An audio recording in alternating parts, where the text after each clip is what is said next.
Camera ધીમે ધીમે ગામના દ્રશ્યો બતાવે. કાચા રસ્તા, ગાયો, બકરા, બાળકો રમતા. મોહન શાળાના બેગ સાથે બકરાને ચરાવવા જાય છે.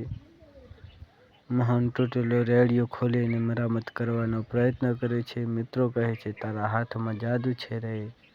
મોહન હસે છે. આકાશ કાળા વાદળથી ઢંકાયેલા છે. વરસાદ ગાજવીજ સાથે વરસે છે. નદીમાં પાણી ચડે છે. લોકો ચિંતા સાથે બોલે છે. કોઈક નદીમાં પડ્યું છે. એક નાનકડું બચ્ચું પાણીમાં વહે છે. બધા લોકો ડરે છે. મોહન તરત જ બેગ ફેંકીને પાણીમાં કૂદી જાય છે. ધીમી ગતિમાં એ બચ્ચાને પકડીને કિનારે ખેંચે છે. બધા લોકો તાળો પાડે છે. સરપંચ કહે છે, બેટા તું નાનો છે પણ તારા દિલમાં સિંહ છે. મોહનની આંખોમાં ગર્વ અને ભવિષ્યની સપનાની ચમક દેખાય છે.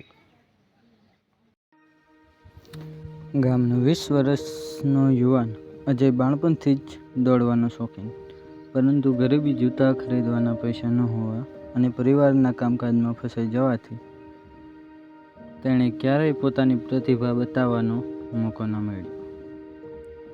એક દિવસ શહેરમાં મેરેથોન જાહેરાત આવે છે.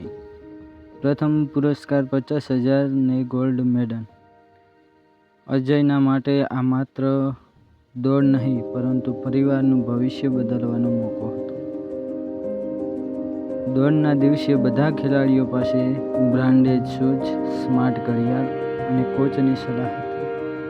અજય પાસે ફક્ત તેના જૂતા, ચંપલ અને મજબૂત ઈચ્છાશક્તિ હતી. દોડ શરૂ થાય છે.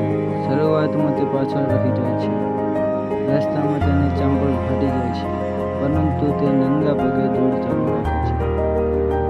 લોકો હસે છે, પરંતુ તેને સાંભળવાનો પણ સમય નથી.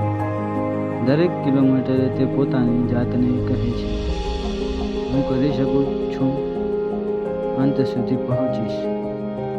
છેલ્લા 200 મીટર થાકેલા સ્પર્ધકો ધીમા પડી જાય છે, પરંતુ અજય પોતાના અંદરના સંઘર્ષમાંથી તાકાત ખેંચી લે છે. તે પહેલા નંબર સાથે ફિનિશ લાઇન પાર કરે છે.